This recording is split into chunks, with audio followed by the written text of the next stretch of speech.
Témoignage, arraché au démon, Doreen Irvine.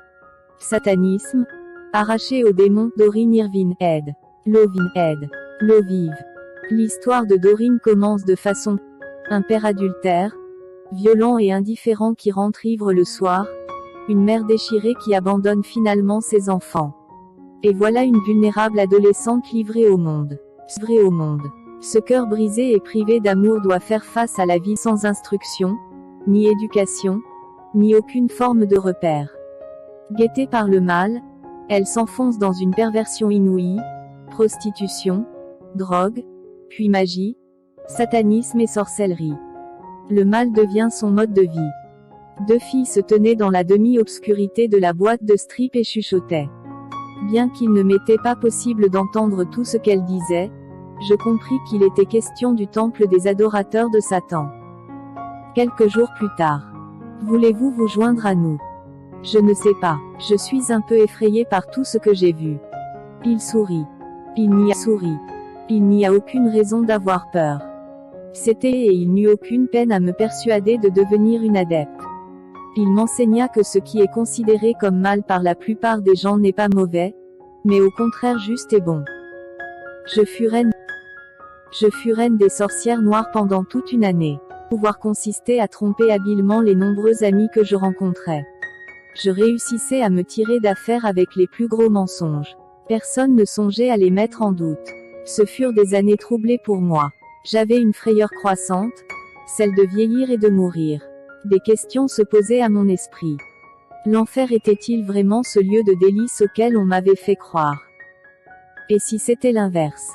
Comme les doutes persistaient, je décidai d'essayer de rompre avec la magie et le satanisme. Bien sûr, il me faudrait être prudente et m'éloigner afin que personne ne s'en aperçût, car on ne peut pas abandonner la sorcellerie. Quand j'étais en groupe, en plein rituel, j'étais portée à croire que ce que je faisais était bien. Ensuite, la peur et l'incertitude me saisissaient. Dans ces confusions, je me sentais traquée dans un long tunnel sombre. Je ne voyais pas la moindre lueur.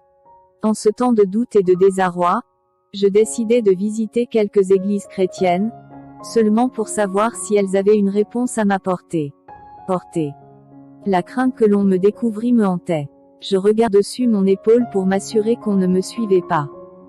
À quoi bon, pensais-je, j'ai vendu mon âme avec mon propre sang. Pourtant ma perplexité persistait, mais mon existence s'écoulait d'une manière toujours aussi sordide. J'avais renoncé à l'idée d'en sortir. Il était inutile d'en sortir.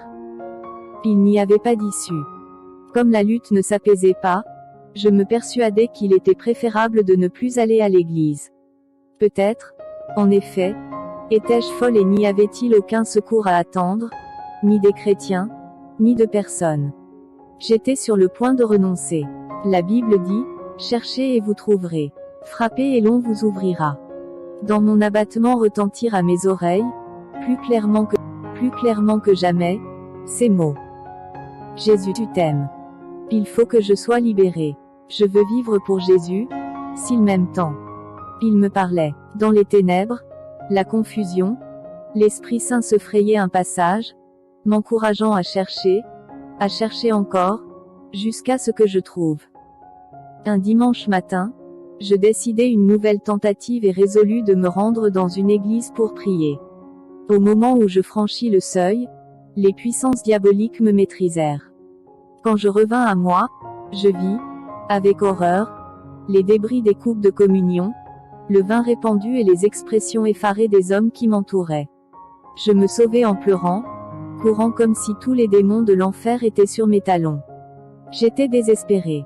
Il vaut mieux en finir, il vaut mieux mourir, me soufflait Lucifer. Sa voix railleuse me poursuivait dans ma course.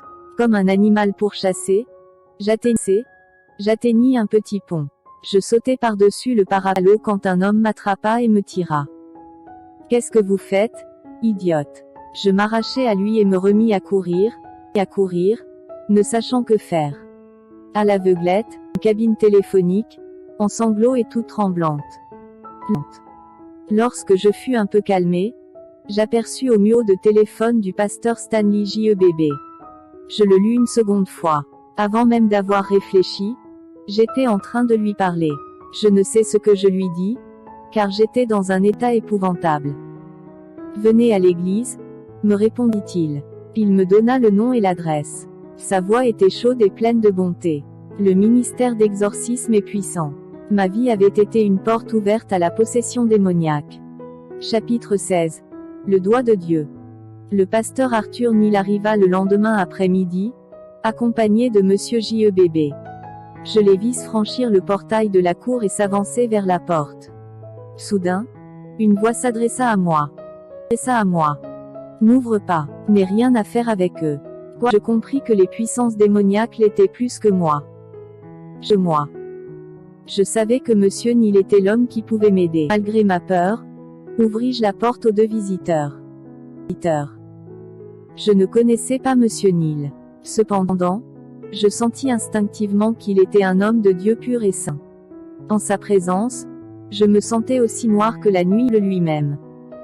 Immédiatement, il fit de son mieux pour me mettre à l'aise. Il était bon et très doux, ses yeux brillaient d'affection. Je dus détourner mes regards. Quelque chose au-dedans de moi se rebellait contre lui, mais cela moi.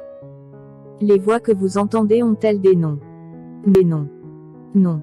S'agit-il d'esprits impurs? Je fus consciente de la présence de mauvais esprits en moi. Il possédait tout mon corps. L'esprit démoniaque cendre, mais seulement de moi. Ne lui dis rien, absolument rien.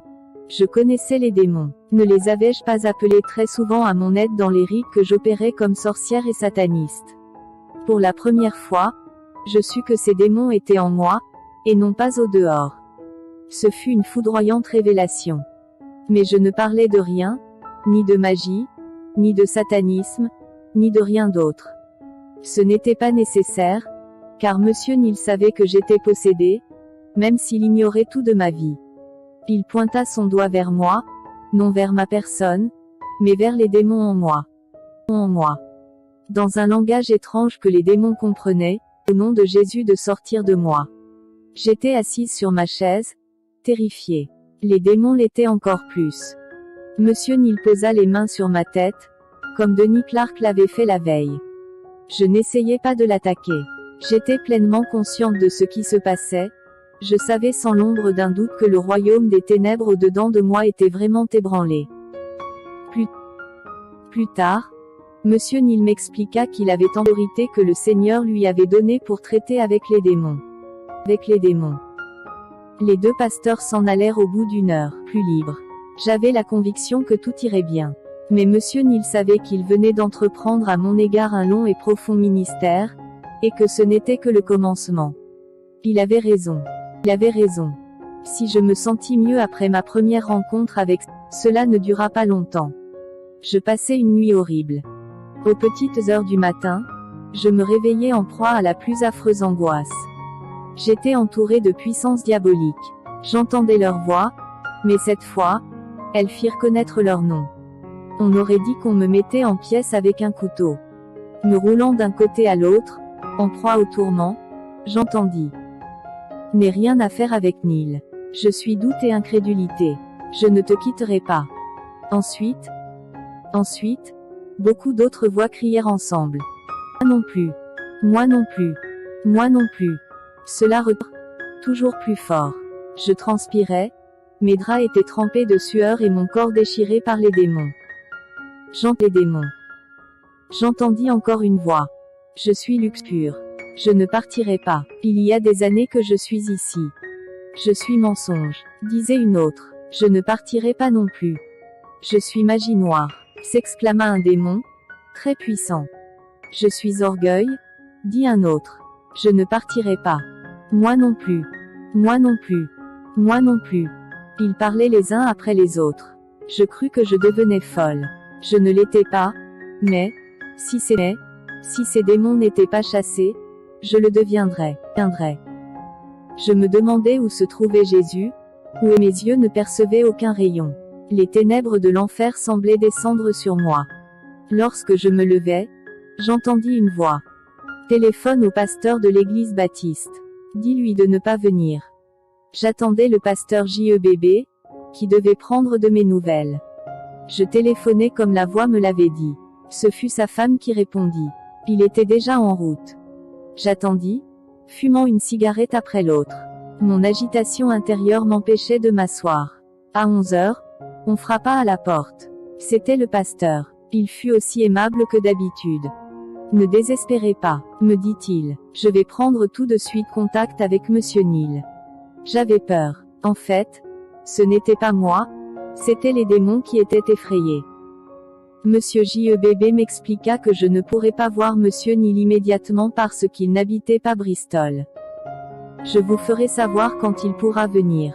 En attendant, ne vous tourmentez pas. Je prierai pour vous. Quelques jours passèrent avant que Monsieur Neal ne revint. Son ministère de pasteur prenait tout son temps. Ces jours d'attente me parurent longs comme des années. Je visitais les antres du passé, les cafés, les cinémas, les assemblées de sorcières, mais je comprenais clairement que c'étaient les démons qui m'y poussaient. Ils me dirigeaient sans cesse. En même temps, je me rendais dans divers lieux de culte. J'allais même à une rencontre spiritée, au beau milieu, je m'échappais en courant. Je buvais et fumais plus que jamais. Parfois, je ne me souvenais de rien de ce que j'avais fait, ni où j'étais allé au cours de mes vagabondages.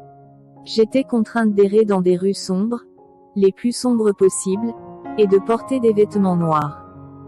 Dans les courts moments où je revenais à mon état normal, je soupirais de tout mon cœur après une vie de pureté, de liberté, où j'aimerais et servirais Jésus, et lui seul.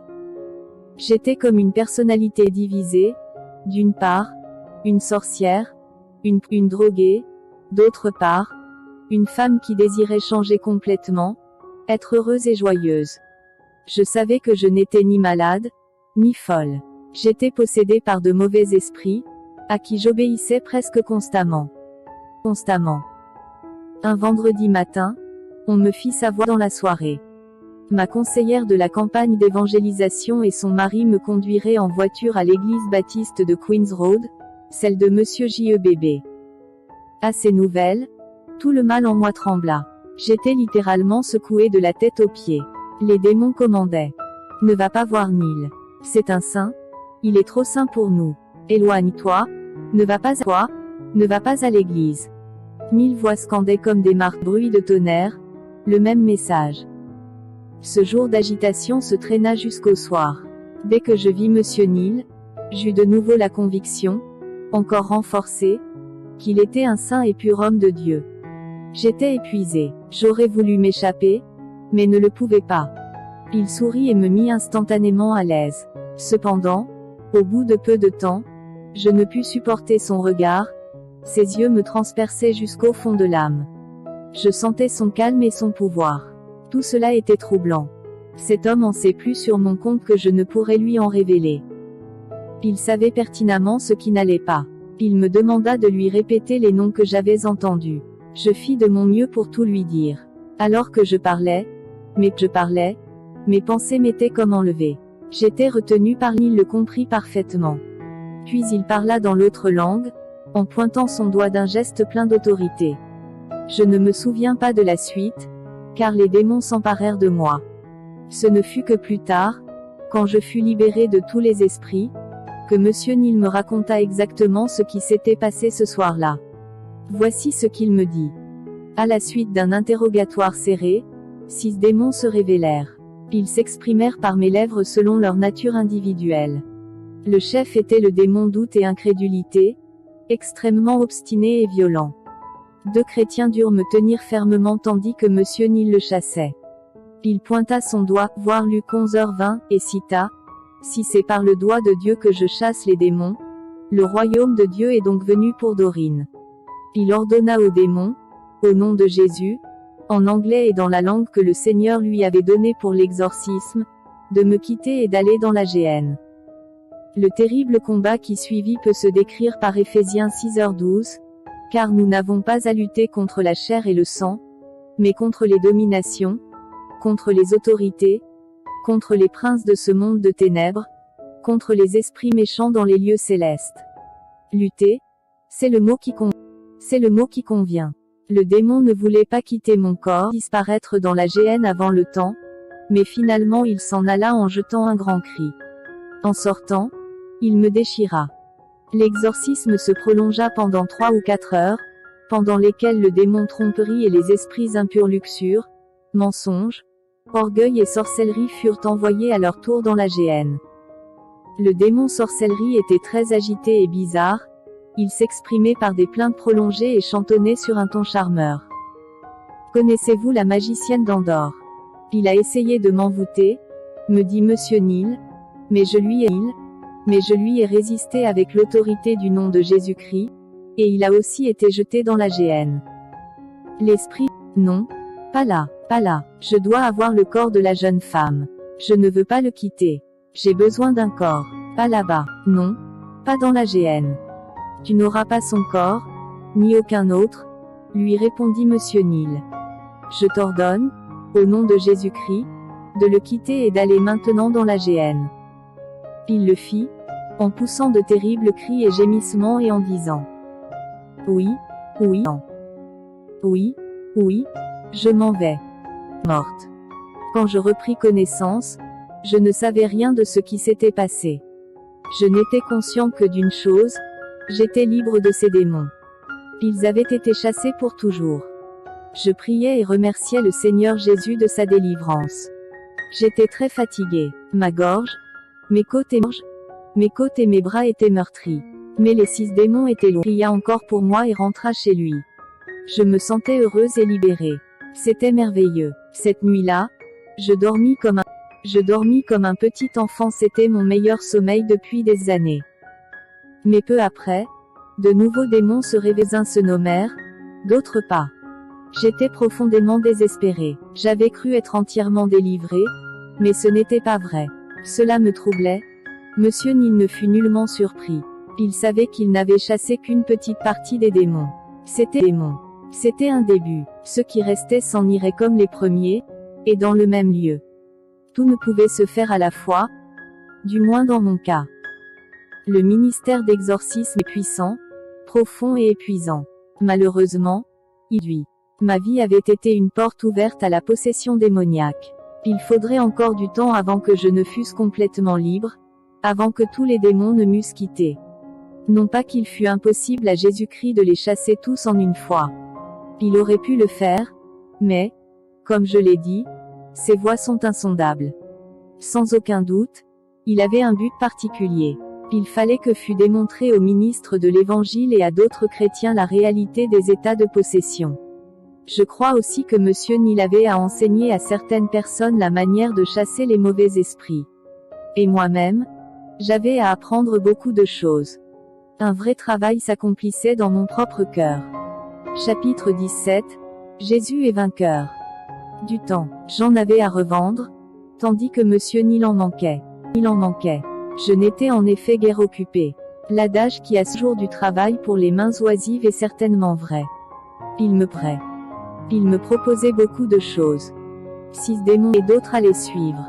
Ceux qui étaient encore là, en danger de perdre leur demeure de tant d'années, étaient presque, sachant que leur temps touchait à son terme. Expulser ce reste démoniaque fut un long et épuisant ministère qui dut s'accomplir en plusieurs séances. Monsieur Neal jeûnait et priait avant chacune d'elles.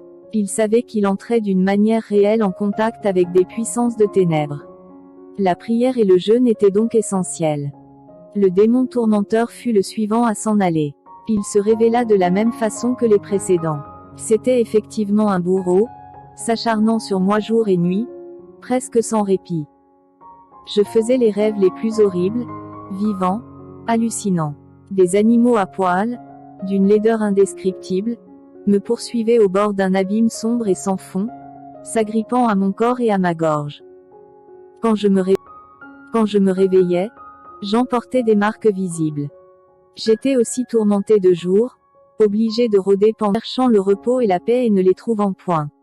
Après avoir vagabondé sans savoir où, je rentrais chez moi à bout de force pour redevenir la proie de cauchemars encore pires qu'avant.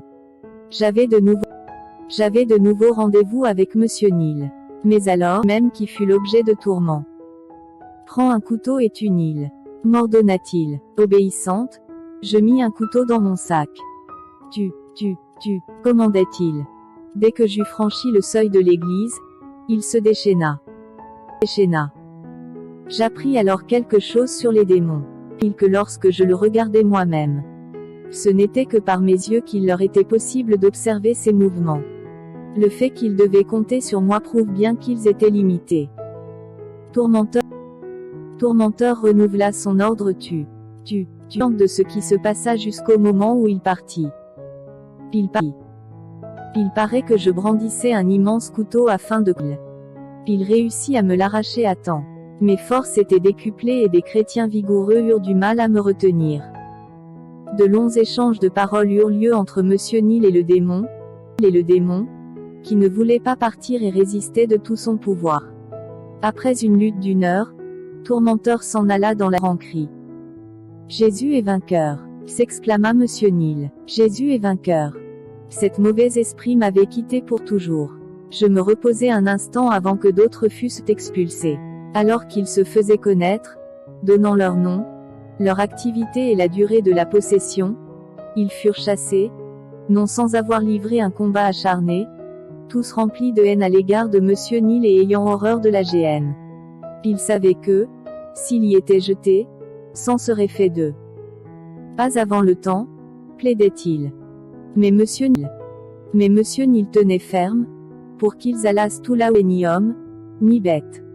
Il citait les Écritures, discutait les vérités bibliques, parlait en d'autres langues. Au cours de la bataille, certains affirmèrent qu'ils possédaient mon corps depuis 15 ans, quelques-uns même davantage. Un esprit impur déclara. Je ne la quitte pas. Voilà des années que je suis ici. Ce n'est pas maintenant que je parle. Solliciteur était encore un esprit impur.